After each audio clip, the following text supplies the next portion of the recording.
કે આ કેવો દોર છે, નેતા ચોર છે, ગરીબની ઘર માથે જ કેમ નીકળે રોડ છે, હિન્દુ મુસ્લિમ કરકે બાતો કોઈ એ મોડ તે ચીન ગમે ત્યારે ઘરી જાય દેશમાં. અત્યારે આ ન્યૂઝ ઉપર ક્યાંય હે નહીં. ધ્રુવ રાઠી કરીને યુટ્યુબમાં એક ચેનલ હે, એ ભાઈ આમ બહાર પાડ્યું હે કે ચીન આપણા દેશમાં ઘરે હે ને કબજો કરે, એના ઉપર સરકાર કાંઈ રિએક્શન લેતી હે નહીં. જંગલેશ્વરમાં આવતીકાલ વહેલી સવારથી મેગા ડિમોલેશન થવાનું છે, ત્યારે લોકો છે તે પોતાની અલગ અલગ વેદનાઓ છે તે મીડિયા સમક્ષ રજૂ કરી રહ્યા છે. ત્યારે જંગલેશ્વરમાં જ રહેતા એક યુવાન છે, તેમણે એક રેપ સોંગ બનાવ્યું છે. તે રેપ સોંગ આ યુવાન બનાવતો રહે છે, પરંતુ આ જંગલેશ્વરના લોકોની આ ડિમોલેશન અંગે શું વેદના છે, એક રેપ સોંગ થકી તેમણે રજૂ કરી છે. આપણે એમની સાથે સીધી વાત કરશું. શું નામ છે તમારું ભાઈ? મારું નામ ચાંદ છે ને હું જંગલેશ્વર હુસેની ચોક શેરી નંબર 2માં રહું છું. પહેલાં તો તમે આજે રેપ સોંગ બનાવ્યું છે જે વાયરલ થયું છે, એ પહેલાં આખું સંભળાવો ગાઈને. પહેલાં તો એ સોંગનું તમને હું નામ કહી દઉં. એ સોંગનું નામ છે જસ્ટિસ ફોર જંગલેશ્વર ને એની 2-4 લાઈન હું તમને દઉં કે આ કેવો દોર છે, નેતા ચોર છે, ગરીબની ઘર માથે જ કેમ નીકળે રોડ છે, હિન્દુ મુસ્લિમ કરકે બાતો કોઈ એ મોડ તે ચોકીમાં ફોન આવે બુટલે ઘરનો છોડ દે, ચીન ગમે ત્યારે ઘરી જાય દેશમાં, અપરાધી બહાર ફરે બળાત્કારના કેસમાં, દારૂ દવાથી વધારે મળે દેશમાં, આ એ જ આવા દે તું ચાંદ લાંબુ ખેંચમાં. કેમ લાંબુ ને કેમ નથી ખેંચવું? પછી જેલ જાય ને અત્યારે હારા માણસોને આમ ગાલી જ દે. સમજો તમે, એટલે આપણે કાંઈ લાંબુ ખેંચવું હે ને. આ જે હવે તમે લાઈનો કીધી, આ રેપ સોંગ હોય છે એ તમામ લોકોને લગભગ નથી સમજાતું.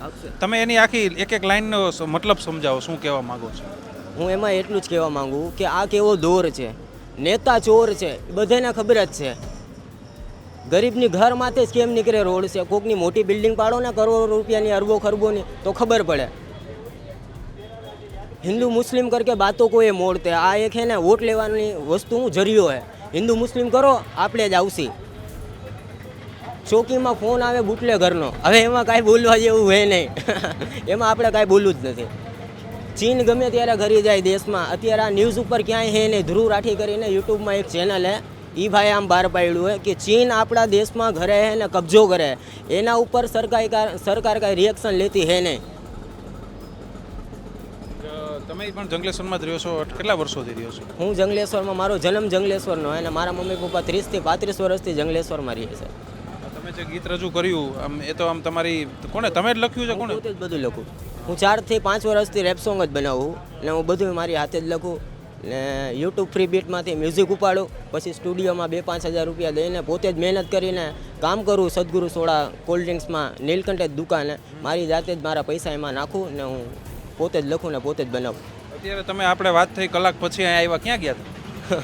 હું મકાન ગોતવા ગયો હતો સાહેબ, કારણ કે હવે હમણાં કાલે બધું ધોરું કરી નાખશે, તો મકાન ગોતવા ગયો તો હું 2-3 કલાકથી રખડું, પણ ક્યાંય કાંઈ હે ને આપણી પાસે કાંઈ 50 થી 60 લાખ રૂપિયા હે ને કે આપણે ક્યાંક ટેકવીને આપણું કંઈક કરી શકીએ. ને બીજી વસ્તુ ભાડે લેવા જાય તો મુસલમાન ને પાછા જંગલેશ્વરના અસાન ધારા લાગે, ઓલી ધારા લાગે, બધી ધારાયું જ લાગે. હવે અમારે ફૂટપારી ઉપર આવવાની વાત છે. અત્યારે કાંઈ મળ્યું હે નહીં.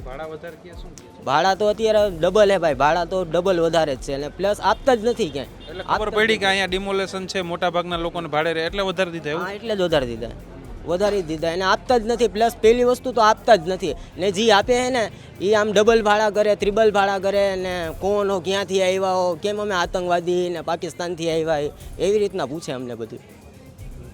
જે રીતના લોકો છે તે વેદના રજૂ કરી રહ્યા છે. જંગલેશ્વરનો જે એક યુવાન છે જે રેપ સોંગ લખીને બનાવે છે, તેમણે રેપ સોંગ થકી જ જંગલેશ્વરના લોકો છે તેમની વેદના છે તે રજૂ કરી છે. પોતે પણ અનેક પણ બીજી પણ વાતો કરી છે બીજા લોકોની, જેમ કે ભાડે મકાન બીજે લેવામાં પણ ખૂબ તકલીફો પડે છે. હવે આવતીકાલ સવારથી જ્યારે મેગા ડિમોલેશન શરૂઆત થવાની છે ત્યારે અનેક લોકો છે તે પણ ઘર વિહોણા થશે એ નક્કી છે. રોનક મજીઠિયા, ગુજરાત તક, રાજકોટ.